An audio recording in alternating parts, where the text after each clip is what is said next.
నమస్కారం ఘంటారావానికి స్వాగతం. ముందుగా ప్రధాన అంశాలు. ప్రధానితో గంటన్నర పాటు సీఎం చంద్రబాబు ఏకాంత సమావేశం.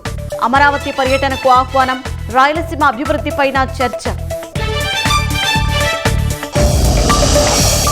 ఉగ్రవాదంపై పోరాటంలో కేంద్ర ప్రభుత్వానికి చంద్రబాబు సంఘీభావం. దేశ భద్రతను కాపాడటంలో సంపూర్ణ మద్దతు ఉంటుందని వెల్లడి. ఉగ్రదాడి వెనుక లష్కరే చీఫ్ హఫీజ్ సయీద్ ప్రత్యక్ష పాత్ర. ముష్కరులు పాకిస్తాన్లో శిక్షణ పొందినట్లు దర్యాప్తు బృందాలు నిర్ధారణ.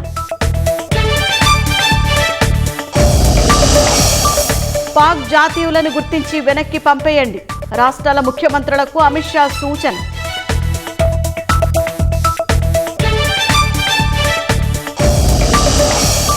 పిఠాపురంలో 100 కోట్ల విలువైన పనులకు శ్రీకారం చుట్టామన్న పవన్.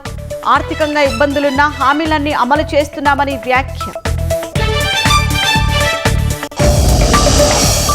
ముంబై నటి కేసులో పిఎస్ఆర్ ఆంజనేయులకు సిఐడి కస్టడీ. ఈ నెల 27 నుంచి 3 రోజుల పాటు ప్రశ్నించనున్న అధికారులు.